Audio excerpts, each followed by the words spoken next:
So, Timm, Olivia, welcome to Strasbourg.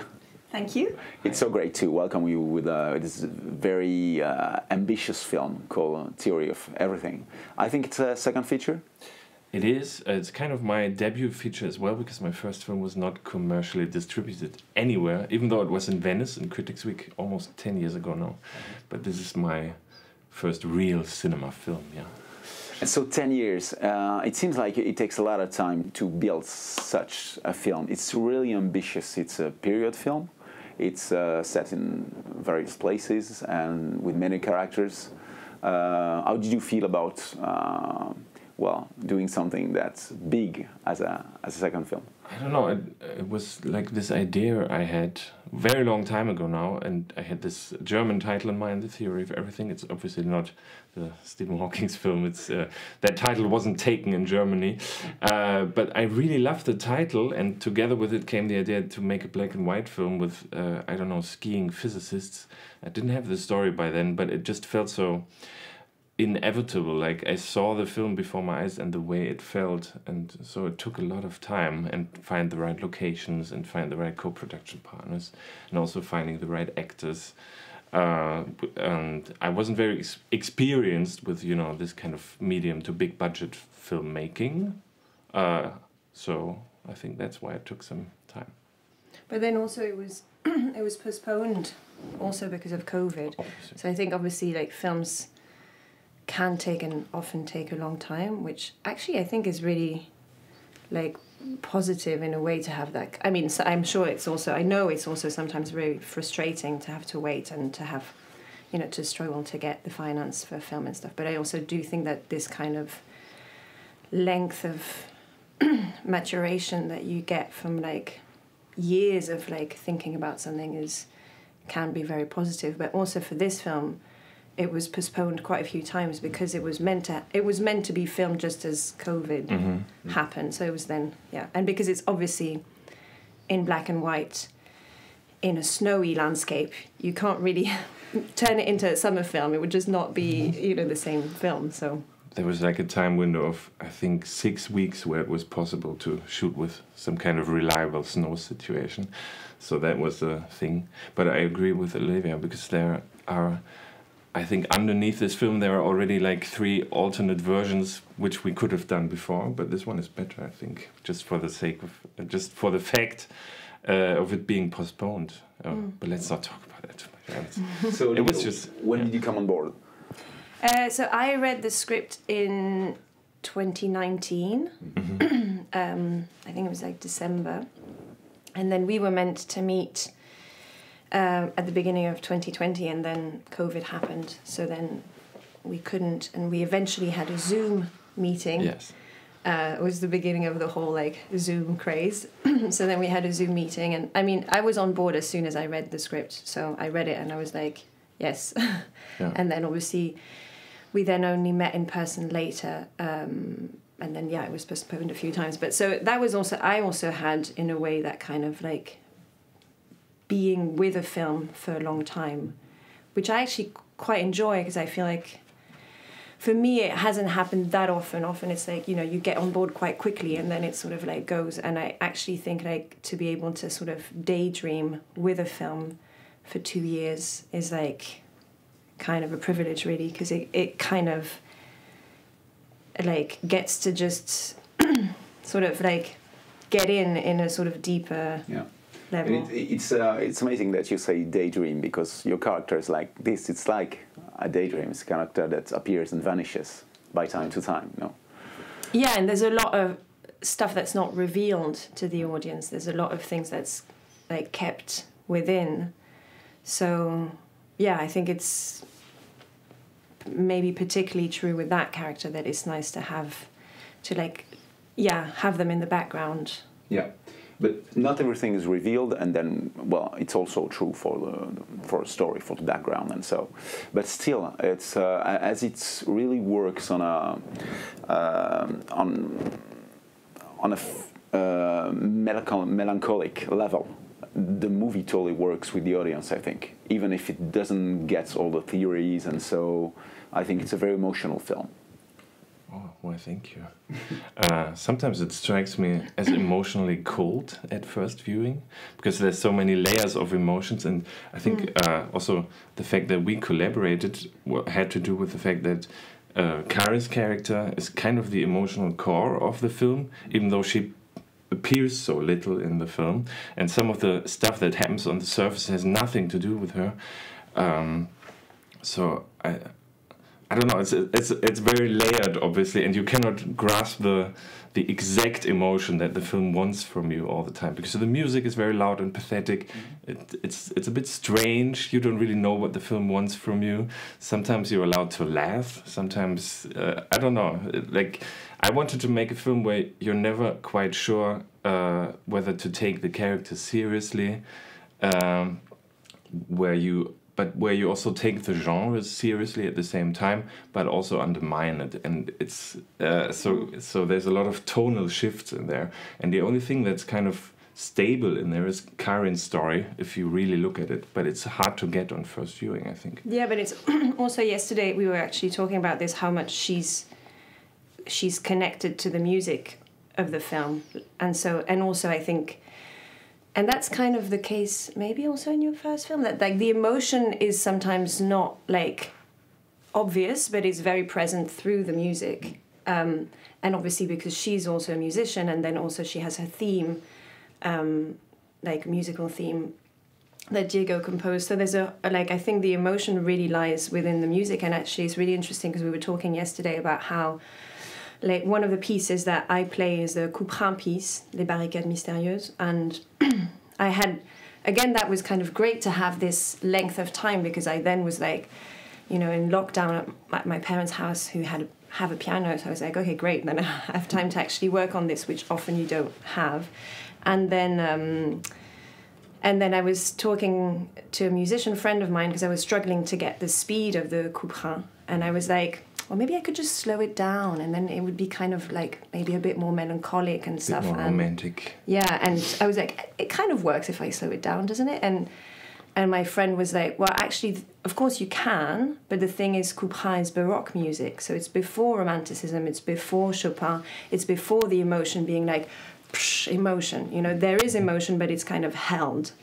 And I feel like that actually kind of corresponds to the film as well, that the emotion is not situated in a sort of like obvious way. There's a lot of emotion, but it's not where we're used to seeing it or how we're used to feeling it. It's like, yeah, it's very contained till that turn in the movie when the voiceover comes, and then it's kind of more overwhelming with feelings, you know, and emotion. It's kind of almost different film, the last 20 minutes. We wanted it to be more mature. I mean, the film is kind of a riff on the hero's journey in a kind of German way, like this young genius guy. We don't know if he's a genius or an idiot, but we kind of feel that he's set up to be a genius because we've seen this story before. We've seen father figures, you know, tormenting him or encouraging him. We know it all from Star Wars and 100 other films. But in this story, like, he's broken, obviously. And as he is broken, like, the whole mode of the genre film also is broken to some degree. So, I don't know, we looked at the Nouvelle Vague films and Chris Marker films, and we just felt it had to go to a different place, also to go more into modernity and, yeah. I really thought of La Jetée. By the end of the movie, you know. So, and can we talk a bit about the music? There are so many things in the movie, and well, there's the piece you play, there's the theme of the character, but mainly the music, most parts of the movie. It's something that brings the film back to a cinema time period, because it's very 50s, 60s, it's very Bernard Herrmann-like. What's the question?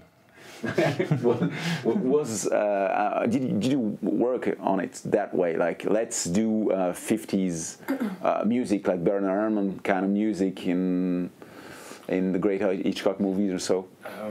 Well, I talked to Diego, the composer, about the music, and Bernard Herrmann was also always prominently in there. And but what I didn't realize until we really made the film was how much it was more set in the 40s and 50s in terms of style. I didn't really realize that. And I think it has to do with the fact that the film is kind of... I mean, it makes that emotional journey from this kind of silly genre thing to something more mature, like we just said. So it was like a 40s to late 60s journey, and that just felt right. But do you remember us talking about this that? Actually, no, I don't. Did we talk about that? I think it was more like an emotional intuition, like to really go back to that kind of sometimes naive cinema. It's hard to pinpoint the exact example, but there's a lot of post-war German films that are really similar in the way that the film starts. There's a hotel in the mountains, and there's a weird character. They don't have a room for him. There's actually an exact film like that. So that was kind of the template to go to for the beginning of the film. And Bernard Herrmann just came in because he's just like, obviously he's a Hitchcock composer. He's the composer for Twilight Zone. And this kind of music is the right tone for post-war paranoia, which is essentially what film noir is. So we went there. Yeah, and also I guess the thing is the music sort of continues the sort of play on like how the film plays with how much cinema has now become a huge part of our collective imagination, and like how our thoughts are constructed and emotions are constructed a lot with like films, and how there's this sort of crossover between collective imagination and cinema. They're now completely like, you know, working together. Yeah, and the way we remember the past is intrinsically shaped by how we remember cinema.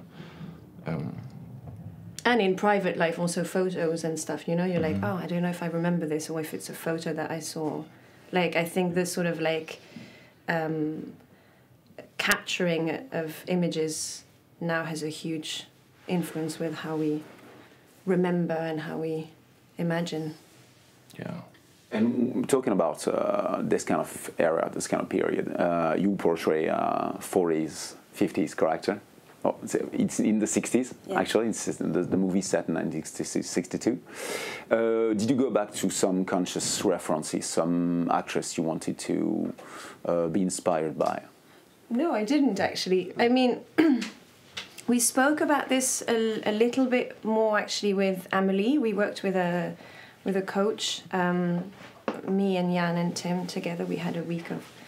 and she mentioned it, but I actually didn't really think about it. And I think really for me it was the music that was the main sort of like preparation. And I kind of liked that, to have something very pragmatic to prepare, because then it's sort of like, and pragmatic and at the same time so like spiritual and emotional, such as music, because in a way it's sort of like you can almost just, again, sort of let it enter you in a way that you don't have to sort of... I sometimes find like research, like I kind of like it as a person. I enjoy it. I enjoy like looking back on, you know, historical things and stuff. But sometimes as an actor, I don't find it very useful, because I feel like it sort of like triggers more like, I guess, the researcher rather than the actor.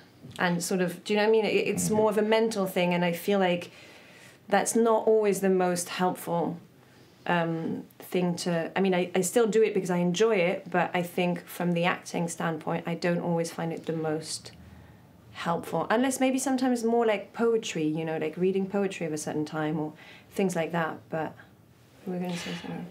I just feel like there probably were, for me, conscious archetypes of what I was looking for in the actors. For example, like Olivia, we just, for all the other roles, I cast 10 to 20 different candidates, but Olivia was basically Karin from the get-go. And there is an archetype for her and for the other ones, and there's conscious references I have, but I never wanted to talk about it, because by the same token, like this film, it was never meant to be like a collection of cinema references or just, you know, like a quotation museum, whatever, because we wanted to do something that is able to live on its own in this weird kind of emotionally dissonance between style and today's form, because we know we're watching a film that's made today, even though it was tentatively like everything it does tries to make the film appear like it was from back then. But yeah, it was just an instinct that we had to. Yeah, and also because I think the thing is, the whole like femme fatale thing, or the whole kind of like, again, like the references we have of like actresses of a certain time and everything, that's more about the audience and Johannes projecting that onto her. Okay. And I think actually Timm also was like kind of very much like, you know, I guess we spoke a lot about how like even the whole mysteriousness, she's mysterious to other people, she's not mysterious to herself. Do you know what I mean? So there was almost something where it's like, that's more for the film and the edit to tell that story, but it's not for me to play that in a way. I see what you mean. And I think, yeah, and that vision of her is more, in a way, kind of almost like a commentary on like a young man's way of looking at a woman that he can't like... Precisely. Yeah, can't grab or hold on to, like, so, yeah. Okay, and so you worked on the music. Did you also work on a language, because your character speaks 3 different languages in the movie? And two, just French and German. Well, there's. I'm not gonna say the third one, but there's just one sentence in the third language. Yeah, that one I worked with. Of course, yeah. There's that I have. Am I allowed to say it then? But like, I have an Israeli friend who helped me and like recorded it and helped me work on it. And then so that one in a way was the one that actually like required the most work, because it's not a language I know. Mm-hmm. The German, I really like German. I speak a little bit of it, but Timm insisted that I say it with a very... No, not insisted, it makes sense with the part, but like this is my worst German version, because I have to speak with a very French accent. Okay. And I wanted to speak more. There was more sentences in German. I wouldn't really budge, because like, and then Timm was like, no, say it in French. Northern German brain, like your French just sounds so wonderful, and also like it connects to this kind of weird romantic image that Johannes has of you, and so it had to be that way. Yeah. Plus, I felt that our little would-be genius would benefit from talking in French. Yeah, but it was really, I guess, kind of also quite convenient for me that I'm not fluent in German, but I'm comfortable enough that even, you know, on set or everything, it was like, it wasn't a language where I was completely alienated, because I speak some, and I also really like the language, so it made it quite... again, quite organic, quite natural. I see. Yeah. I suppose there's a whole German-French meta-story buried beneath this, because it's about psychology, this film. Some of the characters are like deeply damaged in a way we don't really know anymore, but it's very specific to Germany as well, I think. And obviously what we expect of a French character is completely different, so it plays with that. Also on the musical side. But that's for other people to discover. But then there was also, actually in terms of the French, obviously, although I'm like native French, like there was also choice to speak the French with a certain like tone. Not a tone, but sort of like to slightly enunciate it, to not speak completely contemporary French, mm-hmm. which has a lot of like elision and just cutting, you know. So to have it slightly more pronounced, not quite 60s, not quite like imitating the 60s way of speaking, but still to have something that was kind of following a period, a periodness, so to speak, so that it wasn't, it didn't have the muscularity of contemporary French. It needed to have something a little bit. Also because some of her text is sometimes quite poetic or storytelling. So it kind of, that's something we also, like I asked Timm what he thought about this, because that was my intuition, that it needed to have something. And I find that quite interesting actually to work with that a bit. I think also because I'm also English and trained in the UK, so there's a lot more work to do with accents and sort of like whether it's geographical accents or whether it's period accents. So that's, I guess, part of my training or my background as well. And I thought it would be quite interesting with this to sort of to make her speak in a way that would fit the world. It works, and it works. The movie is set in 1962. Mostly, of course, but the main part of the movie. And why did you choose that precise date? Because it's like the peak of some Cold War energy, something like this. Well, obviously, you can say it's the peak. Like, obviously, the Cuba crisis is not present in the film. There's a lot of things that aren't present that are alluded to or that you just think about. For me, it was. I just pinpointed that point in time because from the photos, from the documentaries I've seen about life in Germany back then, it was still like this kind of post-war life hadn't really turned into modernity. Like I thought about 1962, which was, I don't know, Bob Dylan got into Greenwich Village and started to record an album. And if you think about it, in Germany, I think it didn't feel like the same time frame. It felt more like the 40s and 50s still. I don't really know the reason for that, but I was interested in that kind of shifting energy vibe, which is, I think, completely different from Germany in 1968, for instance. It's just 6 years, but maybe it's a projection of history more than real history. But I felt it was the right moment in time to tell that story. It was quite interesting because also we filmed in this hotel that, when was it from, the actual hotel? It's turn of the century stuff. Because Even it was kind of falling apart. There was like places where we could actually shoot that worked, but there were also places where literally there were like holes in the ground and you weren't supposed to go there, which is obviously completely where you want to go and sort of go and explore. Because it was huge. I mean, it was massive, and it really, actually, I've never had to this point I've never had to this point like a place where it's sometimes you put on the costume and straight away you're sort of like transported somewhere, but this also, the space was like, because it was COVID, so there was a lot of people like, COVID sometimes had this kind of ghost feeling to it a bit, and this place was like clearly had the kind of like carried the ghost of a time when it was sort of like grandiose, and you could imagine, and it's slightly kind of like Titanic, kind of like when the camera and the last year at Marienbad kind of stuff. Yeah. And obviously the Magic Mountain, you have echoes of that in there. So it was so the film, I think, reaches back in time quite a bit and then goes into modernity. And modernity is kind of a strange thing because modernity started in the 1920s, but I feel it never really started until the 70s because there were so many trepidations and earthquakes in history, and the film is about that as well. Sorry, I just broke your line of thought. That's okay. And you're so accurate on time periods, because even if I can say, there's a glimpse on an Italian movie in the film, and it's just perfect.